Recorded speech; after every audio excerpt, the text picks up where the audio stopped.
Tani të premten, kërkuam dhe besoj u dakorduam që në një rënon deputetëve të Kuvendit Kosovës të jepet më tepër kohë për trajtuar një dokument shumë të rëndësishëm, gati 700 faqesh, sigurisht se ky buxhetit më voluminoz që mund ta ketë Kuvendi i Kosovës, po dhe në anën tjetër që të jepet kohë qeverisë të sjellë një dokument të ri me 3 reflektime kryesore, jo përmbajtësore, por shumë elementare.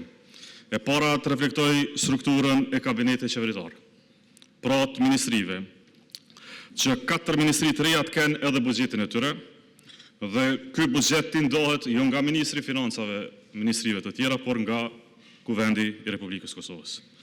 E dyta, që buxheti të reflektoj ekspozen që e prezentoi Kurti ditën e formimit të qeverisë, në mënyrë që ato zotimet dhëna të mos jenë vetëm fjalë, po të kenë kuptim të vërtetë. Në kundërtën, një ekspoze pa buxhet mbetet vetëm një platformë fjalëve të thata që duket jo befasueshëm, do të jetë sërish rasti këtu. Dhe treta, shumë e rëndësishme për ne, për Lidhjen Demokratike të Kosovës, siç e kemi parë fatkeqësisht shumë më pak e rëndësishme për ju, që buxheti i Kosovës të reflektoj lishmërinë dhe kushtetueshmërinë, fjalën e kam për buxhetin e kryeqytetit. Paradoksalisht, ky buxhet i Kosovës nuk e merr parasysh buxhetin e kryeqytetit vet. Është jo vetëm abetshme, por jashtëzakonisht shqetësuese se si Kuvendi i sillet një dokument që se respekton vendimarrjen autonome të kryeqytetit vet. Dhe së këndejmi me njerë bëhet jo kushtetues.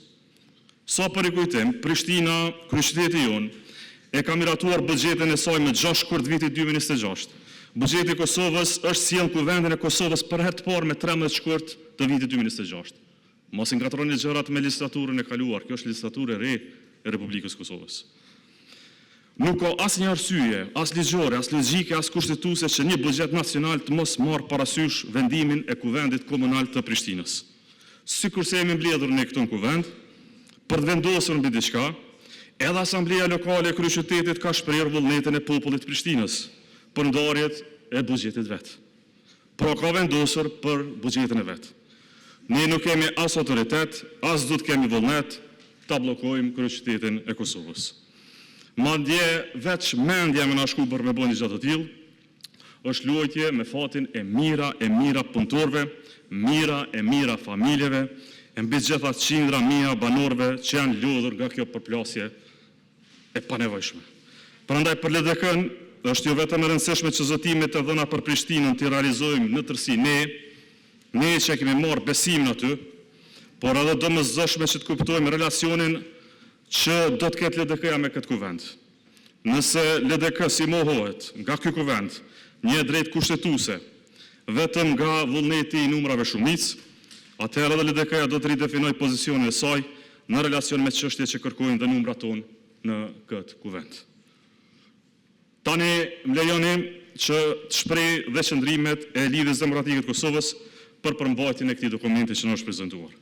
Dhe këto qëndrimet tona nisen nga një realitet i thjeshtë, sa është edhe shqetësues për brezin tonë, për gjeneratën tonë, realiteti se Kosova është vendi më i varfër në Evropë.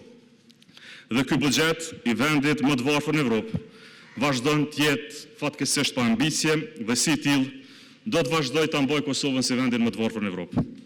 Në ndodhë kështu sepse në vend të njohës së gjërave bazike ekonomike, qeveria po i fshi ato, pra refuzon të njohë, përkundrazi i përdor shpesh edhe si pamflet suksesin Kosovë.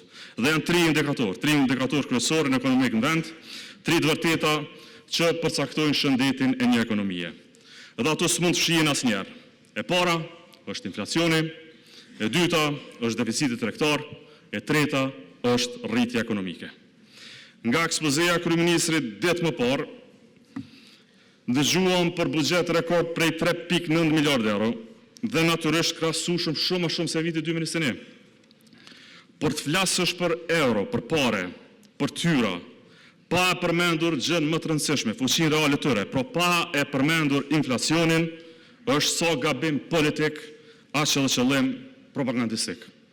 Sa për i kujtim, sipas Agjencisë Statistikave të Kosovës, e cila për kurreshtin e secilit gjendet si pjesë e zyrës së kryeministrit, pra sipas dhënave zyrtare të vetë qeverisë, Nga dita parë e qeverisjes së vetëvendosjes, e deri më sot inflacioni në Kosovë është plot 30%. Është rritja më e madhe kumulative në gjithë historinë e Republikës Kosovës.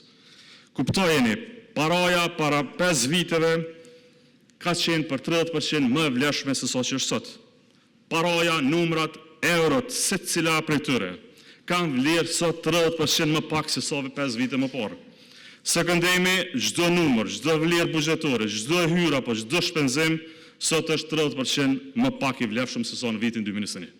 Thënë këtë, 3.9 miliardë euro sot, me inflacionin prej 30%, janë rreth 2.9 miliardë euro të vitit 2021.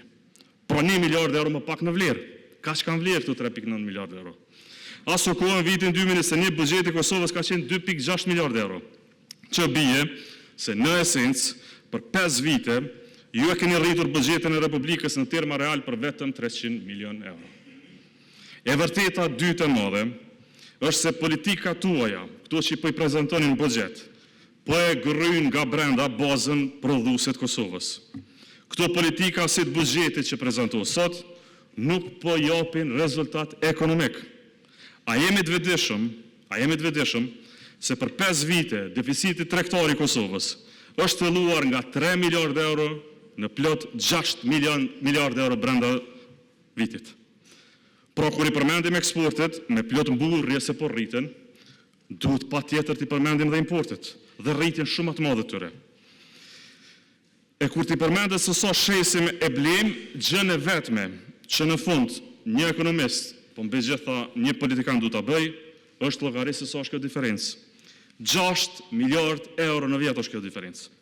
Ka qenë 3 miliardë euro 5 vite më parë, dhe ky 3 miliardë euro atëherë ka qenë kauza kryesore ekonomike e secilës alternativë politike, përfshirë dhe tuajën, sepse 3 miliardë ka qenë alarmant. Sot, me 6 miliardë euro, është kolaps. E kuptoni se këtu s'ka më ekonomi. S'mund të flasësh më për ekonomi.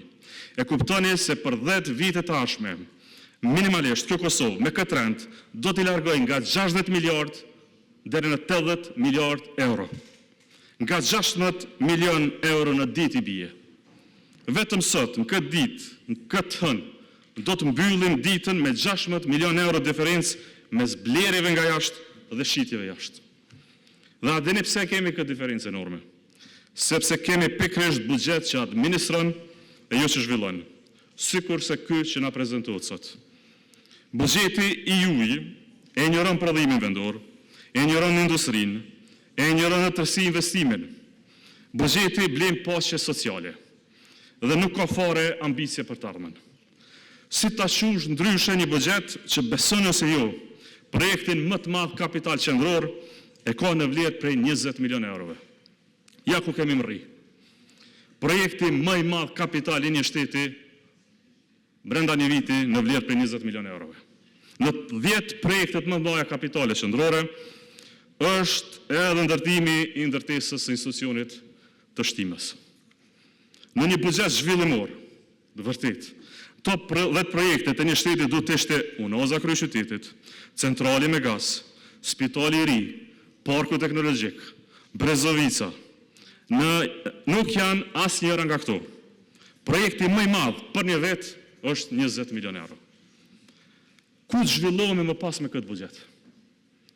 Dhe përveç se nuk janë investimet kapitale, që fundja nuk ishte as disa ditë më parë që ju përmendën këtu në këtë foltore, nuk janë as reforma thelbësore. Në këtë buxhet nuk është as mësimi tërditor, as edukimi i hershëm për fëmijë, as reforma me spitale të reja shëndetësore, sigurime shëndetësore, e as kapacitetet e reja energjetike. Merreni me mend, jemi para kolapsit energjetik. Ky buxhet nuk ka asnjë investim që ndryshon këtë kolaps. Do të vazhdojmë të blejmë nga 250 milion euro se cilin vit, e si kemi 250 milion euro për ndërtuar një blok të ri apo një kapacitet të ri. Nuk ka investime as turizëm, as në Brezovic, as në Dugazhin, por as një projekt që ka e lë shenjë për zhvillim. Dhe sepse është kështu, sepse kjo logjik nuk ekziston në vendimmarrje shtetërore, na kthehet si rrumbullakim një rritje ekonomike prej 4%. Dhe kjo rritje sërish na paraqitet si 1 minutë lutem për ta përmbyllur fjalën. Ju lutem 1 minutë për ta përmbyllur fjalën. Keni përfaqësuesit nga grupi parlamentar i LTK-s, shpërndajeni fjalën me të tjerët. Faleminderit. Ju falenderit. Dhe kjo rritje sërish na paraqitet si sukses historik. Na thuhet vazhdimisht, siç na thënë edhe më parë, se rritja jonë është rritja më e madhe në rajon.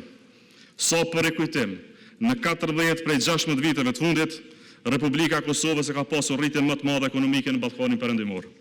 Pra për 14 prej 16 viteve të fundit, rritja ekonomike e Kosovës më të varfër në Evropë është rritja më e madhe se secili shtet në Ballkanin Perëndimor. Dhe a dini pse është kështu? Sepse kemi bazën e ulët ekonomike. Në bazë të ulët ekonomike, rritja s'do të thotë asgjë. Një njeri që ka 1 euro i bën 2, ka rritje për 100%. Një tjetër që ka 1.000 bën 1.500, ka vetëm 50%. Tani cili qenë ka më mirë? Ai që ka shtuar vetëm 1 euro, e thotë jam rritur 100%, apo ky që ka shtuar 500 euro, dhe thotë jam rritur vetëm 50%. A kuptoni se ky krahasim s'ka asnjë rëndësi. Meqense kohën e kam shkuar.